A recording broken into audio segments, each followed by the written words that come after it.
Gálatas 5:1 dice, si me lo dejan ahí porfa, mantengan esa condición. Dice, estén firmes, estén anclados, estén parados en esa libertad y no vuelvan otra vez a aquel yugo que un día les esclavizó. Ahora, entonces yo decía, Señor, ¿cómo mantenemos la libertad? ¿Cómo hago para mantenerme libre? Bueno, preguntémonos al contrario, ¿qué es lo que nos esclaviza? El pecado. El pecado nos esclaviza. Volvernos practicantes otra vez del pecado nos vuelve a poner esos grilletes. Así que usted va a ver que el enemigo va a tratar de tentarnos. ¿Cuántos han sido tentados alguna vez? Y él va a tratar de tentarnos para que caigamos otra vez en el pecado, porque ese es su derecho legal para volvernos a esclavizar. Así que yo creo que la tentación es peligrosa, amén. Y la tentación es algo con lo que todos lidiamos. Santiago 1 tiene un verso bien famoso sobre la tentación y yo quiero que lo leamos. Dice Santiago, dichoso el que resiste la tentación, porque al salir aprobado recibirá la corona de la vida que Dios ha prometido para los que le aman. Y sigue diciendo que nadie al ser tentado diga, es Dios quien me tienta, hermano. Porque Dios no puede ser tentado por el mal, ni tampoco Él tienta a nadie. Esa palabra dice, bienaventurados ustedes, dichosos ustedes que se lograron resistir de la tentación. Pero dice, cuando venga la tentación, no digan que son tentados de parte de Dios, porque Dios no tienta a nadie. ¿Qué sigue diciendo el 14? Por lo contrario, cada uno es tentado cuando de sus propios malos deseos los arrastran. Qué fuerte, ¿verdad? ¿A cuántos nos han arrastrado, hermano? Y seducen. Y dice el siguiente, el 15. Luego entonces, cuando ese deseo ha concebido, engendra el pecado. Y el pecado, una vez que ha sido consumado, da a luz la muerte. ¿Qué es la tentación? La tentación es el impulso de hacer algo, esas ganas, ¿verdad? Amén. De hacer algo que va contra Dios, que no nos conviene, pero que sentimos una atracción terrible para hacer. Y entonces, si ese impulso viene y ese es el camino que me puede llevar otra vez a la esclavitud, yo creo que es necesario que conozcamos dónde nace ese impulso. Si yo quiero mantenerme, como dijo Gálatas, estén pues firmes. Yo quiero, Señor, mantenerme en tus caminos. ¿Cuántos quieren levantarse en los aires cuando suene la trompeta? Amén. ¿Cuántos quisieran morir y el día que les toque ir directito al seno del Señor y que le diga, ven, buen siervo fiel? Amén, queremos. Pero ¿cómo lo haremos? ¿Cómo me mantengo firme? Si me quiero mantener firme, yo tengo que saber ¿de dónde sale ese impulso en mí? Yo no sé si ya le salió a usted ese impulso de ir en contra de las leyes de Dios. Y entonces quiero comenzar ahí, el origen de mis tentaciones. Si yo conozco el origen de mis tentaciones, voy a poder encontrar algo para hacer con ese origen. Y el primer verso decía, Dios no tienta a nadie, amén. Por lo tanto, el origen no es Dios. Diga, no es Dios. No es Dios el origen de mis tentaciones. El origen de lo que yo siento, esos impulsos, no, ay, el Señor me está probando duramente. Eso no es Dios, ¿verdad? Entonces, ¿cuál es? Decía el verso 14, todo lo contrario, cada uno es tentado cuando de sus propios malos deseos lo arrastran y lo seducen. Mi tentación entonces no nace en otro lugar más que ¿a dónde? En mí mismo. En nosotros mismos, y nace en nuestra carne. La carne, le explico, no la que venden en la pesa, lo que habla la palabra cuando dice, ustedes tienen una carne ahí viva, ¿verdad? Que brinca todavía, como el pollito que no ha terminado de morir. Así está la carne de algunos, unas más vivas que otras. Y cuando la palabra habla de la carne, está hablando de nuestra naturaleza pecadora. Esa que cuando vengo a Cristo y le acepto, no cambia. El predicador Adrián Royer, en una predicación bella, magistral que tiene, dijo un día, el hombre tiene 3 enemigos que le impiden acercarse a Dios: el mundo, el diablo y la carne. Y el más peligroso de esos es el que más cerca tenemos. No le hablo del cónyuge, ¿verdad? Le hablo del otro enemigo, el del enemigo real. O sea, el que más cerquita tiene, no el de lado, no el de enfrente, el que está acá. Que me voy a deshacer de él hasta el día que Cristo venga. Porque Pablo dijo, miserable de mí, ¿quién me librará de este tajo de carne, verdad, que ando encima? ¿Cómo hago? Ese es el mayor enemigo que tenemos. Entonces, si Gálatas dice, manténganse firmes donde Dios los ha libertado, usted debe saber que llevamos un contrapeso.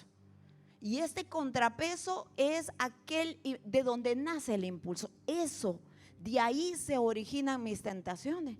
De ahí se originan sus tentaciones, hermano. ¿Ve por qué Dios no puede ser tentado? ¿Por qué? Porque Él no tiene nada de carnalidad. Él no tiene malos deseos, sus deseos son buenos. ¿A qué lo van a tentar? Y entonces dice, cada uno es tentado cuando dé sus propios malos deseos.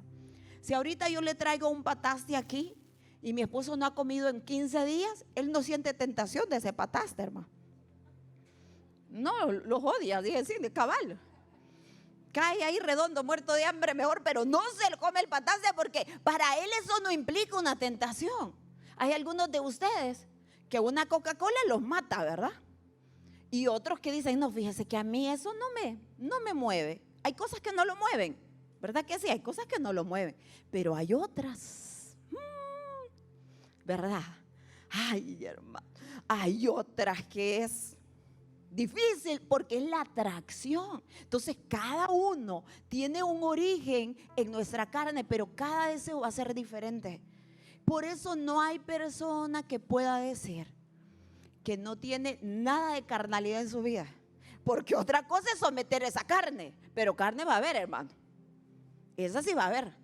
Y es ahí donde Pablo dijo, yo no me jacto, ¿verdad?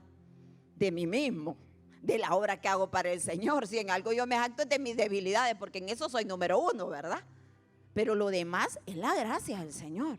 Entonces, si yo quiero estar firme, debo saber, este origen va a estar hoy, va a estar mañana, pasado mañana, va a estar ahí, siempre. Amén. Y mire, dice Corintios 10:12, así que el que piense estar firme, ¿qué debe de hacer? En la iglesia hay un muchacho que se llamaba Tavo. Tavo, ay, ha venido Tabito aquí, ¿verdad? Los domingos. Sí, ha venido Tabito. Tavo lo queríamos mucho y Tavo tenía cierto grado, tiene él, ¿verdad? En su mentalidad de no ser avanzado como usted, ¿verdad? Y en su inocencia de niño, el pastor estaba predicando un día y dijo, Cristo viene pronto, hermanos, hay que estar preparados. ¿Cómo hay que estar, hermano? Tavo se paró atrás y dijo, ¡chiva! Despertó a todos los dormidos, ¿verdad? Si yo tuviera ahorita a Tabito aquí, entonces yo le diría a Tabito, ¿cómo hay que estar? El que piense que no va a caer debe de estar atento. Mire, pastor, eso sí lo aprende esta gente. Es la carne, pastor. Debe de estar atento, debe de estar percibido, debe de fijarse. O sea, de esta naturaleza mía va a salir algo que aunque yo quiero agradar a Dios, me va a traer, ¿cómo hago, Señor? Me voy a retorcer de las ganas por caminar por ese camino. Porque esa es nuestra naturaleza. Y Él dice, mire que no caiga. Nadie es tentado en aquello que no desea. Somos tentados en aquello que es nuestra propia, dice la palabra, concupiscencia, ese deseo de hacer lo malo. Y entonces, si de esta carnalidad nace, la carne es la materia prima para que pequemos. Todos andamos la materia prima encima, todos, esa es la materia prima. Y entonces yo le quiero enseñar hoy, si esta carnalidad mía me puede llevar a perder mi libertad, ¿cuál es el camino, el proceso, el ciclo que va a llevar?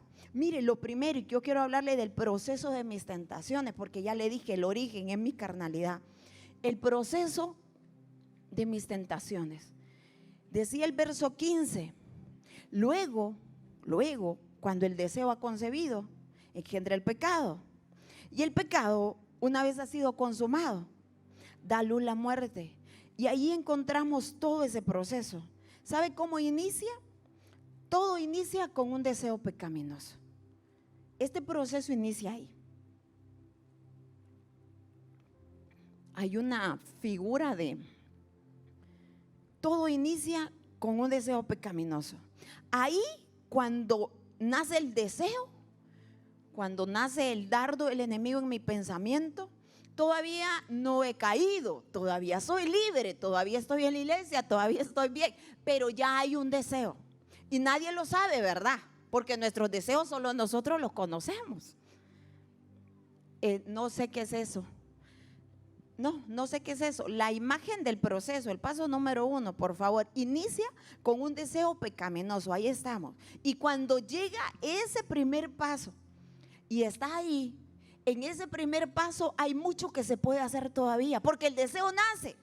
Las ganas de algo nace, la idea aquí en el cerebrito se le viene ahí. La cuestión es qué voy a hacer con ese deseo. Y usted tiene dos alternativas. O lo sigue, ¿verdad? Y le da rienda suelta, o camina en una dirección contraria. ¿Lo sigo o no lo sigo? Y darle cuerda al deseo es lo peligroso. Y como nadie lo sabe, ¿verdad? Y caras vemos, corazones no sabemos. Y ahí después salen aquellos sustos. Y el hermano, ¿verdad? Y no es que predicaba, y no es que me invitaba a mí, porque el deseo estaba ahí. Y ahí nace, y por eso decía la palabra, es del deseo que nace. Mire qué dice la palabra acerca de eso. Decía Jesús en Lucas 22, cuando está en el Getsemaní orando, y le dice a sus discípulos, ¿por qué están durmiendo? Les exhortó. Y les dice este consejo en cuanto a eso: levántense y oren para que no caigan en tentación. Cuando el deseo llega, yo debería de doblar rodillas. Porque dice, si están orando, la tentación no los hará caer. Pero si no están en comunión con Dios, fácilmente ese deseo va a crecer. Y le vas a dar rienda suelta hasta que se termine ejecutando todo. Pero la palabra nos recomienda que la oración es la forma en que podemos vencer los deseos de la carne. ¿Ve usted por qué el enemigo trata de que usted no ore? Amén. Y lo ha logrado. Sí, lo ha logrado con muchísimo. Y entonces hemos llegado a pensar de la oración que oran los más espirituales. Amén. Los más consagrados. Yo no, hermana, es que soy mala para eso. ¿Sabe cuál es la verdad? La verdad es que no oramos porque estamos bien. Oramos para estar bien. Escuche esa verdad. No oramos porque estamos bien, oramos para estar bien. Es decir, Señor, ve esta idea que tengo, sácamela de la cabeza. Yo necesito hablar rodillas, Padre, ayúdame. Yo te entrego este pensamiento, yo sé que no es correcto. Este deseo que tengo no te agrada, y baja la oración porque estás mal. Vamos ahí porque lo necesitamos. Si usted lee ahí dice, no oramos porque estamos bien, oramos para estar bien. Y entonces no oramos porque somos fuertes tampoco, hermano. Es que soy tan pero tan débil que si no oro no me mantengo en pie. Así debe pensar. ¿Me oyó? Soy tan débil que si yo no oro me caigo del caballo, me voy, me encuentra el enemigo. Pero hemos pensado, ay, es que yo no soy tan espiritual para orar. Solo necesitamos ir a la búsqueda del lugar secreto. No cuando estamos bien, cuando estamos mal. ¿Qué hubiese sucedido si con cada sentimiento y deseo incorrecto que naciera fuéramos al lugar secreto a decirle, Señor, ayúdame? No crecería ese deseo. Pero el enemigo ha encontrado que se puede seguir en tu mente dándole vueltas porque no hay más búsqueda. Fíjese que yo recordaba a Daniel. ¿Recuerda? Daniel es el de los leones. Yo creo que Daniel nos avergüenza a la mayoría, ¿verdad? Porque uno dice, 3 veces al día, hermano, oraba Daniel, ¿verdad? Ni a media llego, hermano. 3 veces oraba Daniel. Yo pensaba, Señor, muchas veces yo he pensado, ¿cómo ese tipo era tan diligente? Pero luego aprendiendo acerca de esta naturaleza pecaminosa, y yo digo, Daniel estaba rodeado de tentación, ya lo pensó. ¿Sí o no? Vivía en Babilonia. Vivía en un lugar de pecado, vivía asediado constantemente. ¿Usted se imagina su carne débil? Entonces yo creo que Daniel oraba tanto, no porque era tan espiritual como nosotros le hemos tipificado, sino que para mantenerse en pie necesitaba volver a ir. Señor, ayúdame, que está difícil Babilonia. Mira que me volvieron a presentar esta tentación, Señor. ¿Usted se imagina cuántos dardos el enemigo le mandó a Daniel? Porque Él representaba luz en medio de las tinieblas. Usted representa la luz de Cristo. A donde quiera que usted esté, ahí en su casa, ahí en su trabajo, en su familia. Esta sociedad urge de la luz que usted lleva adentro. Y esa es la razón por que el enemigo manda sus dardos para hacernos caer. Y si usted dice, yo no voy a orar porque yo me siento mal, ir delante de Dios a decirle que estoy charamusca, ¿verdad? Que tengo esta debilidad, que estoy dudando, que ando por estos caminos. Y lo primero que el enemigo hace es apartarnos de una vida de oración. Entonces en ese momento Jesús dice, ¿qué están haciendo? No se duerman, oren, velen, estén pendientes para que la tentación no les llegue. Si estuviésemos más ahí, yo digo, Señor, si oráramos por las tentaciones que tenemos, todo el día oráramos, ¿verdad que sí? Entonces va en el camino, ay Padre, esto que se me acaba de ocurrir, ahí oráramos, ayúdame Señor, limpia esta mente. Esto que acabo de sentir, esta enojura, ¿verdad? Amarguras. Entonces viviríamos vidas de oración, no porque creemos que la oración es para los espirituales, es para los necesitados, es para el débil, amén. Y yo digo, con razón Jesús oraba todos los días, amén. Porque constantemente estamos asediados por nuestra carne y constantemente necesitamos la oración. ¿Cuál es el número uno entonces de este proceso? El primer paso de la tentación es que inicia con un deseo. ¿Qué haré con ese deseo pecaminoso que no agrada a Dios? ¿Lo sigo o voy y se lo entrego? Señor, ayúdame, que otra vez, yo sé que es el mismo de ayer, Señor, pero otra vez está este deseo pecaminoso ahí. Y necesitamos ir al Señor y poder llevarle ese deseo otra vez. Dice Gálatas 5:24, pero los que son de Cristo, ¿qué han hecho? Han crucificado la carne con sus pasiones y deseos. Ahí no dice, pero los que son de Cristo, esos no sienten deseos de pecar. ¿Ya vio? Es que ¿quién le dijo a usted que la iglesia es para santos? Ni uno, hermano, habría aquí. Ahí dice, los que son de Cristo hicieron algo con esos deseos porque sí los tienen. Hacen algo con esa carne porque sí ahí la crucifican todos los días. Ellos, dice, han crucificado su carne y los deseos pecaminosos. Ser de Cristo no es volverse intocable. Es volverse alguien que tiene una alerta del Espíritu que dice, eso que estás haciendo, esos mensajes, esa página a la que entraste en internet, esa platicadita coqueta que dices ahí, eso es ser de Cristo. Y ahí llega el momento, lo ignoro o voy, Señor, otra vez Daniel, ¿verdad? 3 veces al día. Ay, Padre, se me fue, ¿verdad? Hasta ojito le hice a la muchacha. Cuando me dio el vuelto le sobé la manito, ¿verdad? No, hermano, y es que esa es la carne. Ay, usted se hace que nunca, ¿verdad? Esa es la carne. Consentir lo bonito de que me dieron un halago y soy una persona comprometida, casada, apartada para Dios, pero sentí bonito que me dio un halago a alguien que no es mi cónyuge. Esa es la carne disfrutando algo. Y ahí inicia en un deseo. Entonces ahí dice, los que son de Cristo viven ¿con qué? Con la cruz aquí en el hombro. ¿Recuerda a Jesús? ¿Quieren venir en pos de mí? Dijo él. Vaya pues, agarren ahí. Agarren su cruz, sigan. Es que le va a ocupar esa cruz más tarde para subirse, ¿verdad? Y ser crucificado otra vez. No hay cristianismo sin cruz. No existe. Dice, los que son de Cristo viven crucificándose una y otra vez, Señor. Aquí vengo otra vez, Padre. Y entonces va el segundo paso, porque el que no decidió crucificar su carne, entonces nació el deseo. Y mire lo segundo, concibió ese deseo. Concebir es formar una idea en la mente. Concebir es, dice el diccionario, quedar fecundado. O sea, un momento de concepción. Es esa imagen que ahora sí puede estar ahí. Ese es el momento de la concepción, de concebir.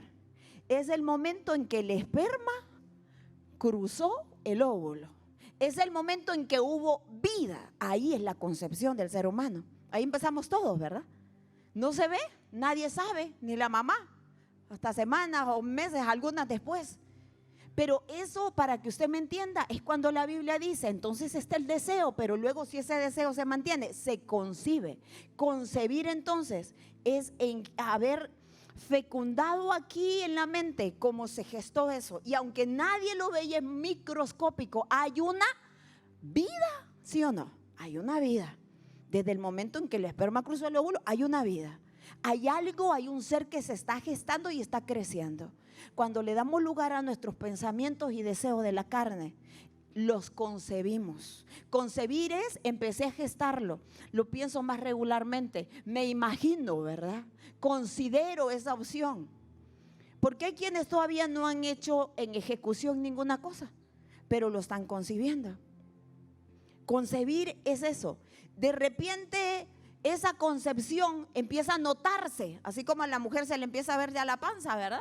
O empieza ya con los vómitos y ¿será que estoy embarazada? Porque ya siente aquellas náuseas y todo lo demás. Ya empiezan a haber señales de la concepción. Ya no se habla igual, ya nos interesan otras cosas. Hablamos un poquito más de la carnalidad que estamos concibiendo adentro. Eso escuchamos. Hermana, y es mala que musiquita del recuerdo. Depende, si eso le está ayudando en la concepción esa que usted tiene adentro, malísima, malísima. Y es malo. Es que nos gusta que nos den como una medida. Yo no le puedo decir si es malo o no es malo. ¿Qué está pasando dentro de usted con eso?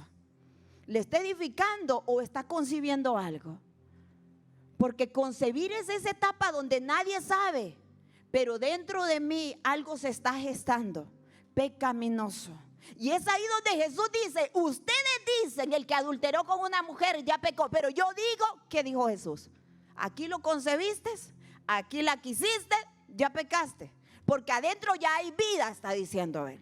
Ya concebiste ese pecado, ya te vistes ahí. No se lo decís a nadie, pero con la idea te deleitas, ¿verdad? Ay, el día, ¿verdad? Que se muere este bandido y yo me case con otro. O sea, el día que se pueda hacer esto, ahí está concebido, hermano. Entonces el deseo nace, no lo llevamos a la cruz, va a crecer y se va a concebir. Y en esta concepción dice Romanos 8:6, si vivimos pensando en todo lo malo que nuestro cuerpo desea, entonces quedaremos apartados de Dios. Si vivimos, ¿qué? Ahí no dice haciendo, ahí dice si vivimos pensando en todo lo malo que deseamos hacer, todo lo que la carne nos pide. Dice, está separado de Dios. Porque Dios sabe y conoce nuestro interior y dice, es que te miran con la Biblia, es que te ven ahí, pero yo ya sé que vivís separado de mí, aunque estés ahí cerca, parece físicamente. Porque dice, eso te separa de Dios. Porque hay un interés y una concepción pecaminosa adentro. Y sigue diciendo, al contrario, pero si pensamos solo en lo que desea el Espíritu Santo, entonces tendremos vida eterna y paz. Y ahí está cómo se contrarresta. Dice, si vivimos pensando en lo malo, lo piensas, lo acaricias en tu mente y lo quisieras, felicidades, ya estás embarazada, ¿verdad? Ya pronto se va a ver el bebé y va a ser terriblemente horrendo porque se llama pecado, pero ya está concebido. Entonces dice, vas a vivir pensando ahí, te vas a alejar de Cristo. Y es ahí entonces donde la pregunta nace, ¿cuánto tiempo vamos a dedicar en nuestra mente a concebir lo que no era del Señor? ¿Cuánto nos va a llevar tiempo? Y a veces estamos dándole vuelta a algo que Dios no quiere, pero lo seguimos concibiendo. Ya va saliendo de a poco. Y ahí, entonces, es cuando la palabra dice, si pensamos en lo que agrada al Espíritu, la historia va a ser otra. ¿Cuál es el consejo? La verdad es, cédele tu mente a aquel que quieras que te gobierne. Ese es el principio. Cédele su mente, su espacio de pensar a aquello que deseas que te gobierne. Es que la mente es el arma más poderosa, o para levantarnos o para destruirnos. Por eso tenga un deseo, solo piénsalo, solo imagina, solo considérelo. Luego lo empieza a hablar, luego empieza a ver a otros en lo mismo. Se unen hasta familiarmente o en amistad con quien anda el mismo deseo. Pero esta es una verdad. Le cedemos nuestra mente a quien queremos que nos gobierne. Entonces dice, si al Espíritu le cedes tus pensamientos, por el Espíritu vas a estar bien, vas a vivir en el Espíritu. El pensamiento se centra en lo que quiero que me gobierne. Siempre me ha llamado la atención el verso que dice, tú guardarás en completa paz aquel cuyo pensamiento en ti insiste, insiste y insiste, persevera, porque en ti ha confiado. Entonces la paz no viene así nomás, dice, te voy a guardar en una completa paz, porque es que tu pensamiento te ha saturado de Dios, de las promesas, de la esperanza de Dios. ¿Cómo no va a tener paz alguien que su pensamiento persevera en Cristo, verdad? Se vuelve alguien que confía en Él. Entonces no hay creyentes sin carne, hay creyentes que la tienen más domada, ¿verdad? Por la gracia del Señor. Porque están tratando de perseverar su pensamiento en lo que debe de perseverar. Pero si usted sigue pensando en lo que le hicieron desde la infancia y el año pasado y lo otro, ¿usted cree que eso es perseverar en su pensamiento a donde debe de estar? No, hermano. Y de ahí cosecharemos. Y entonces esta cosecha, esa concepción, porque el primer paso dijimos que nacía, todo inicia con un deseo. Y el segundo, luego era la concepción. Ahí se concibe ese deseo, está dentro.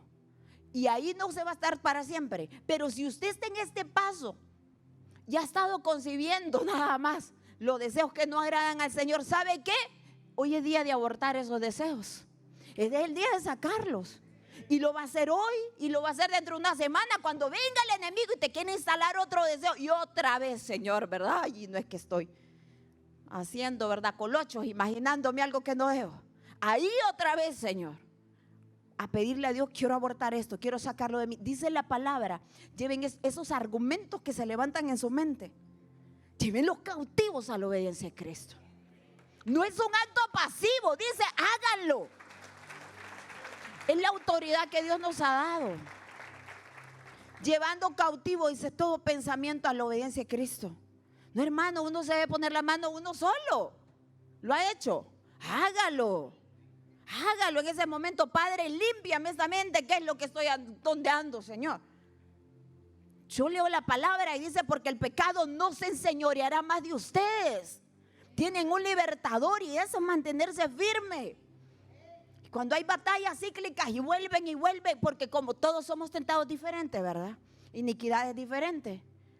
Hay quienes la bebida no les hace ni cosquilla, pero otros no pueden ver una botellita por ahí. Hay quienes no tocarían un peso, ¿verdad? Pero otros se roban hasta lo que no necesitan. Tienen un problema en eso. Y yo no lo puedo juzgar, ¿sabe por qué? Porque todos somos tentados de manera distinta. Yo distinto a usted, usted distinto a mí, pero todos. Y entonces si yo sé, yo quiero estar firme, mi carne me va a jugar chueco, entonces cada vez que venga el deseo yo lo tengo que traer a Cristo. Ya lo dejé que se concibiera, Señor. Ya está como en 8 meses y medio algunos, ¿verdad? Ya casi estamos de punto. Está prematuro, nacen otros, ¿verdad? De la prisa que llevan. Pero está ahí, hay que deshacerse de él. Y cuando no nos deshacemos de él ahí, entonces viene el tercer paso de este proceso de la tentación, y es que se engendra el pecado. Engendrar, dice el diccionario, que es dar vida a un nuevo ser. Producir una cosa, engendrar. Y es ahí donde se manifestó aquello que estaba antes oculto y nadie sabía que yo deseaba. Es ahí donde se manifiesta. El momento de engendrar es donde se ejecuta el pecado. Y ese pecado que hoy se ejecuta no empezó ayer, no empezó hoy en la mañana. ¿Qué dijimos? Hace mucho tiempo estuvo gestándose, concibiéndose y se manifiesta. Cuando llegue ese momento, entonces donde usted ve la gente que dice, yo dije que nunca haría esto, lo estoy cometiendo. Porque lo concibió, lo contempló y hasta que el enemigo le llevó a ejecutarlo. Y dice la palabra entonces que esto no se queda ahí porque todavía ahí hay un espacio, hermano. Ahí estamos en problemado, ya cometí la falta que mi corazón quería cometer, ya hice esa falla, pero entonces lo terrible es el resultado, porque después de ejecutar vendrá el resultado siempre, y el resultado dice la palabra que será muerte, porque Romanos 6:23 dice, porque la paga del pecado es la muerte. Entonces en el 4 vas a encontrar que esto no se va a quedar ahí, sino que va a haber una paga, va a haber un resultado. Y el resultado de esa acción va a ser muerte. Y la muerte puede venir de tantas maneras y en tantas formas. La paga del pecado es muerte. ¿Qué vamos a dejar que muera en nuestras vidas? ¿O qué vamos todavía a rescatar y que no muera? Porque vamos a dar el paso correcto. Todavía estamos a tiempo. Yo creo que hoy es un día bueno para que el Señor nos diga: quiero que te mantengas firme con la libertad que yo te di y no vuelvas atrás. Porque Eva escuchó de Dios: no comas de ese árbol, Eva. El día que comas vas a morir, Eva. Lo escuchó. Pero yo creo que Eva no entendió la magnitud de la palabra muerte. Ese 4, ella no lo entendió a cabalidad.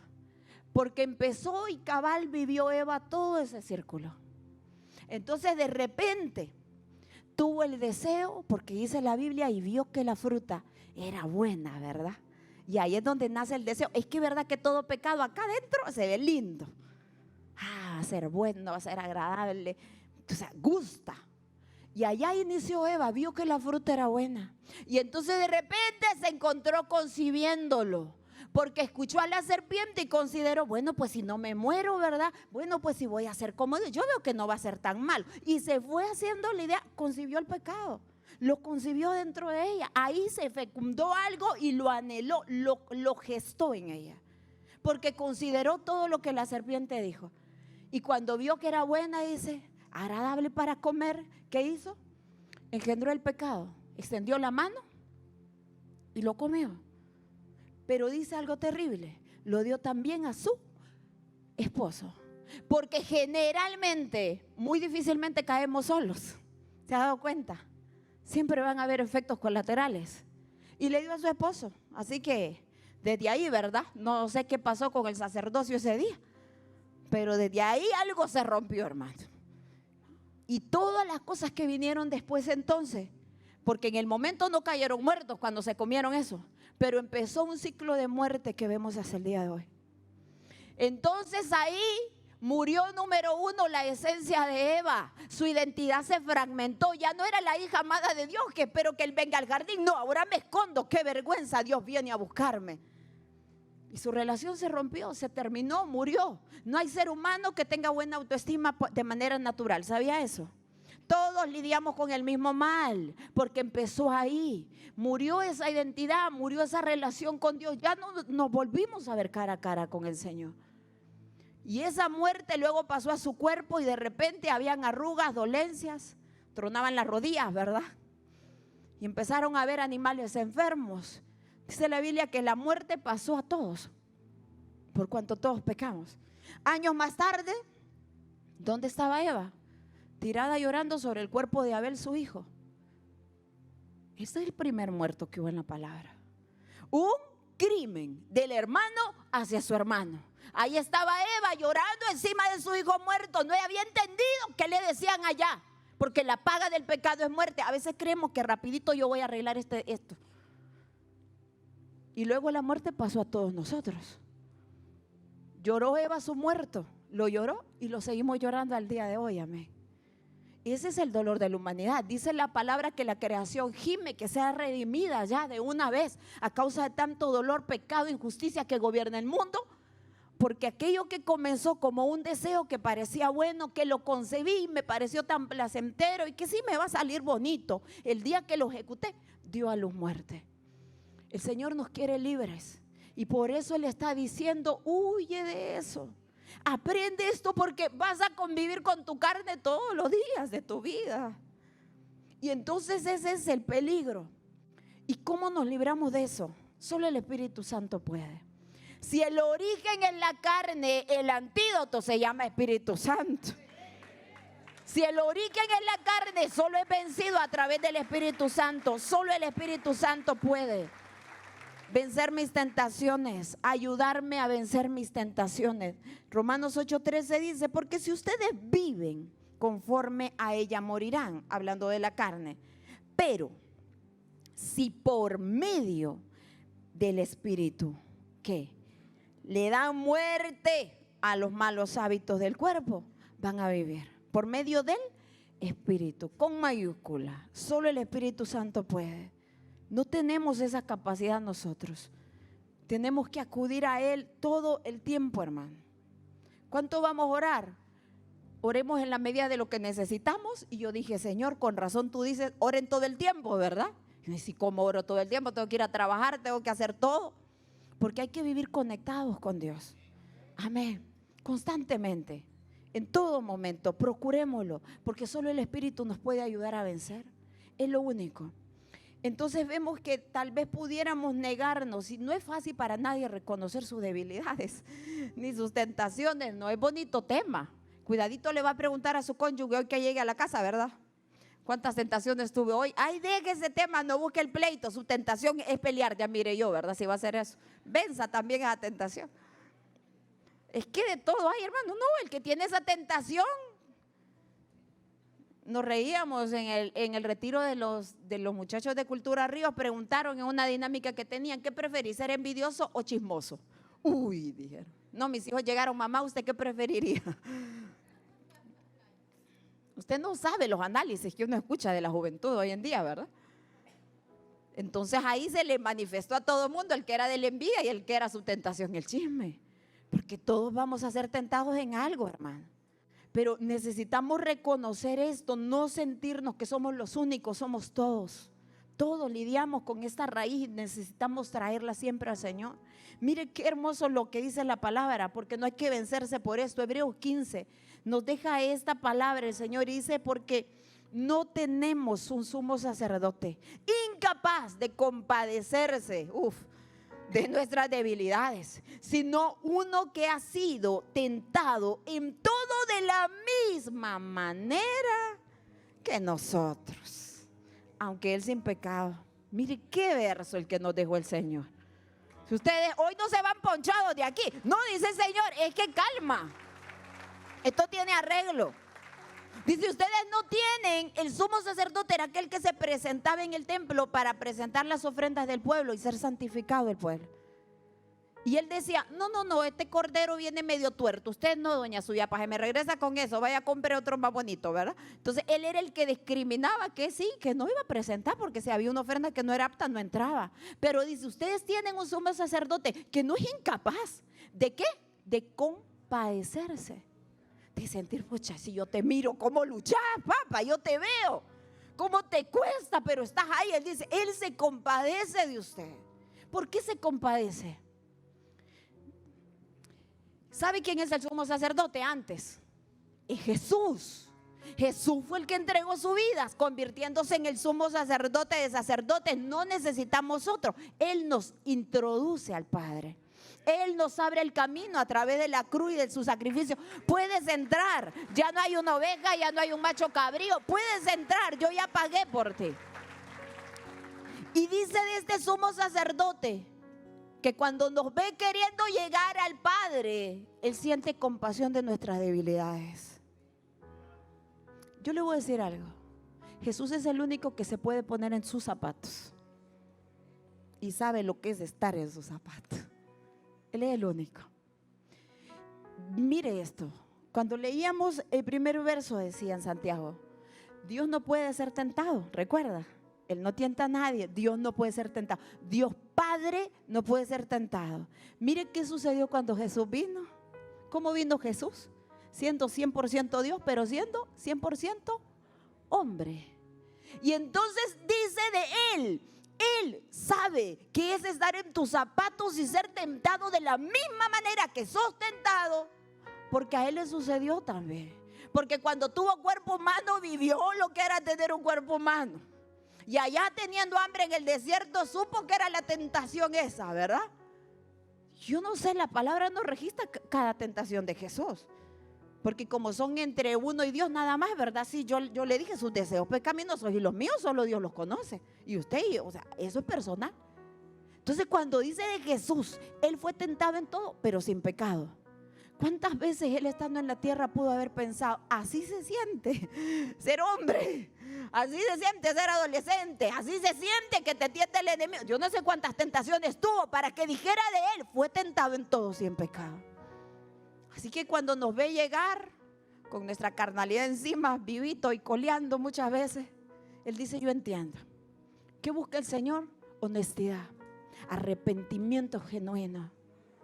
Que digamos, ayúdame a crucificar esto porque yo la mente lo que quiero es ejecutar este deseo que llevo dentro. Eso es lo que yo quiero hacer, porque es la verdad. Cuando la tentación llegue, eso es una atracción. Pero Señor, ayúdame, solo tú puedes, solo el Espíritu Santo nos reviste. Y es a través de Cristo. Por eso no hay otro mediador entre Dios y el hombre. ¿Quién más iba a ser el mediador idóneo, perfecto, que intercede por tu vida delante del Padre día y noche? Solo Jesús. Porque Él conoce qué es estar ahí. Y entonces ese verso dice, porque no tenemos un sumo sacerdote incapaz de compadecerse de nuestras debilidades, sino uno que ha sido tentado en todo de la misma manera que nosotros, aunque sin pecado. Y sigue diciendo, así que, conclusión, ¿qué hacemos? Acerquémonos confiadamente al trono de la gracia para recibir la misericordia y encontrar la gracia que nos ayude oportunamente. ¿Ve por qué no se cierran las puertas? El Señor no nos cierra las puertas a nadie. Y mientras Cristo no haya venido, no le cerremos las puertas a nadie. Ay, es que aquel ya no, hermano, usted no sabe cómo ande perdido. No, no, no, ahí dice, acerquémonos. ¿Cómo? Confiadamente. Usted, mamá, ha castigado alguna vez con la faja escondida acá atrás. Vení que no te voy a hacer nada, cipote, ¿verdad? No, no, no, después de que lo caló la primera vez, ya no hay confianza ahí. Pero ¿sabe qué tiene el Padre para nosotros cuando dice acérquense? Él tiene el abrazo. Él tiene las fuerzas nuevas. Él dice, te voy a volver a lavar porque ayer te limpié y te volviste a ensuciar. Pero la sangre de mi Hijo te purifica nuevamente. Acerquémonos confiadamente al trono, no del juicio. Mire, va a haber un día que va a ser el trono del juicio. Dice la palabra, ese día todos seremos acercados al trono del juicio. Y los de la derecha dirán, bienaventurado, bendito de mi Padre. Y a los de la izquierda, no los conozco, cabros, ¿verdad? Apártense de mí al fuego eterno. Pero hoy, dice él, acérquense al trono de la gracia todavía, que van a hallar oportuno socorro, que yo les voy a ayudar con esa debilidad, que van a poder vencer. Amén.